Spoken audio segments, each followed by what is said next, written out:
Okay, hello everyone and welcome back to Helwyr, the final week.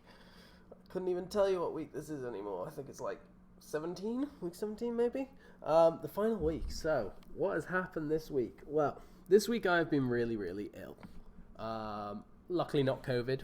It was just a sickness bug. Don't know how I caught it or where I caught it from. But it has been my least productive week of all, which is 17 hours. But, I mean, I still got all my stuff done. Like, my game is finished. That's it. I'm not touching it anymore because I've got to start on the report. That is it. Helwyr for the alpha early access, I suppose, is done, which is quite a nice feeling. Sorry. So what have we done this week? This week has mainly just been little fixes, more than anything. I had to do a few bits with Steam on Tuesday, so that was done. Then Monday, Wednesday were complete write-off, so I was ill completely. Tuesday, I literally got up, changed something, went back to bed sort of thing. Then we've redone all of the audio. So that's probably one of the biggest things. So, not all of it, but all of Tildy's audio. So the intro audio, the intro cutscene has new audio.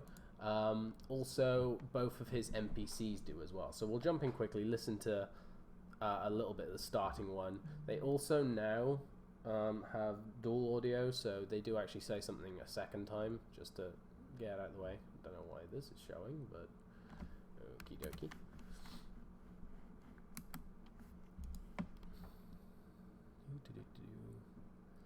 I've been having an issue with this cutscene as well. It's just been randomly playing for some reason. I think I fixed it, but this is because I haven't turned off all of the virtual cameras when pressing play.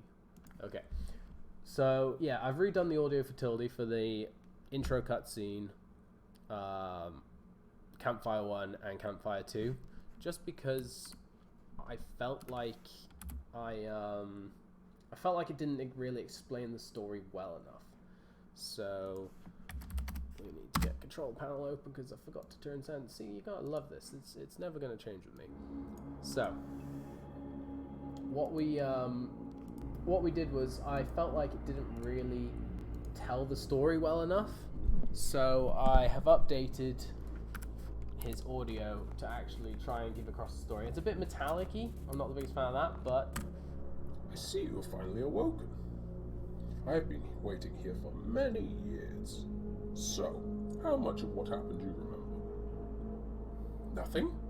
Oh, well, that's not going to do. You, my friend, are a Helwyr, and an extra special one at that. You have two abilities, one to arise from death, and another to consume the essence from the fallen enemies you kill, allowing you to enhance yourself.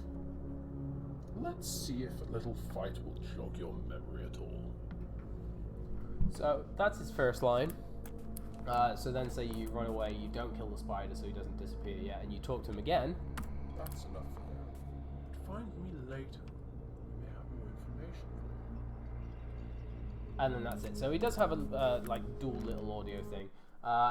Not much of a big change, but it's just something little which I was quite happy with.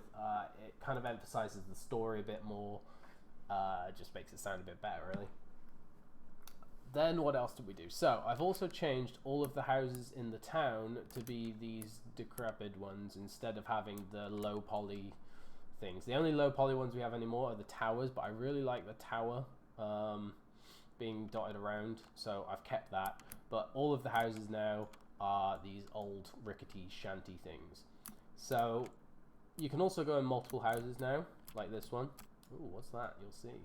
So yeah, you can go inside a few extra houses now, because previously you could literally only go inside this one.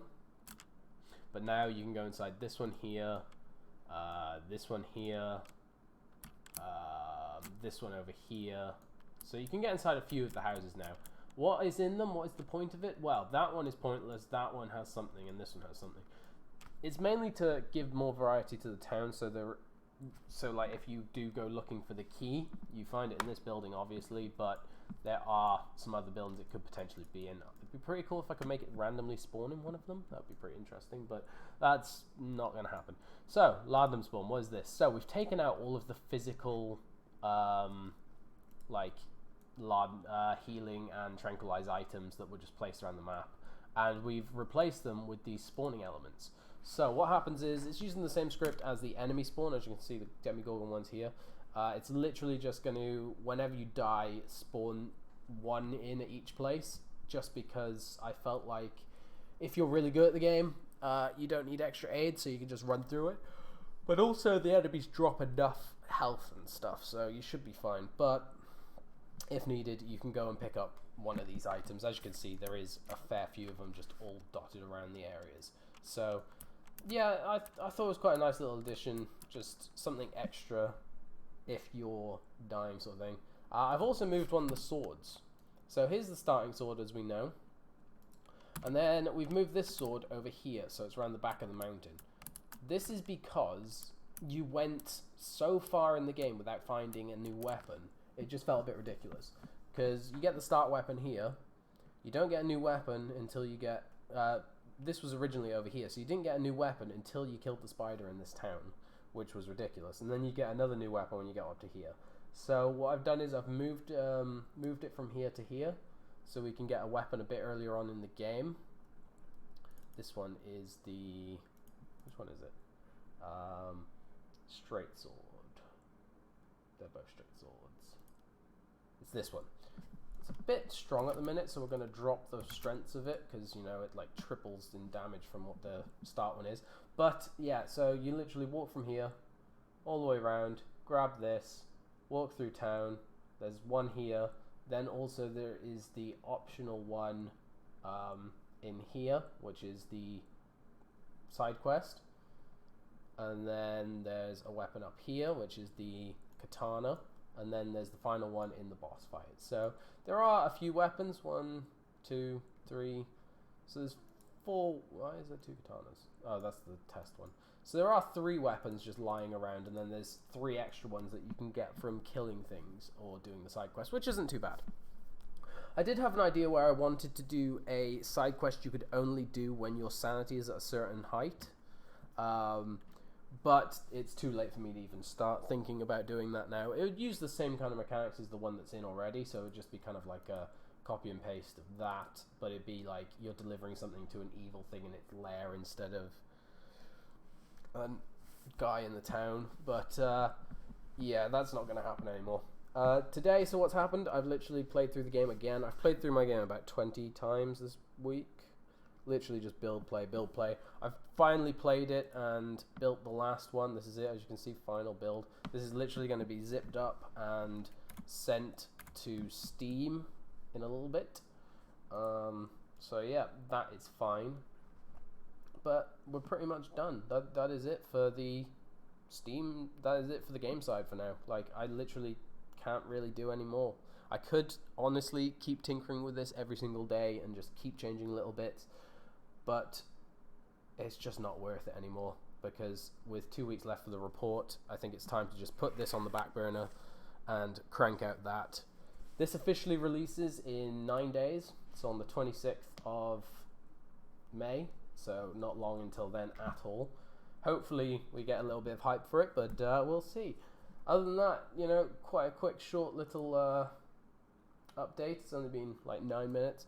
There hasn't really been much happening this week. As I said, I was really ill, so I didn't really do much. But luckily, I'd already finished the most of the stuff I needed doing. So the main thing was literally changing all of these buildings into just these nicer ones. Because eventually one day, I would like to open up this area of the town. And then you can go out here to a new area. This you can explore. This will obviously send you down under. But yeah, that's everything. So I hope you have enjoyed this little update, guys, and that is it. Make sure to add Helwyr to your wish list. It is going to be £2.89. I know, I have to charge something because I paid £79 to get it on Steam, so I thought, you know what, I think £2.89 is fair enough for an hour and a half of gameplay, roughly. There will be updates coming to the game, as it says in the early access. As I said, I will be opening up this area, hopefully leading off to somewhere else. Down here, when you come across this bridge, you'll eventually be able to drop onto this part, because the end game is here. You'll drop onto this part, and then you'll go down through this tower, and then it'll take you out through a cave, and then you'll be in like a green area sort of thing. I will also be adding saving at that point. Like, don't worry, there will be saving then. But for now, this is it. I hope you have enjoyed my production of Helwyr over the past 17 weeks, and I will catch you all God knows when. Thank you very much. Goodbye.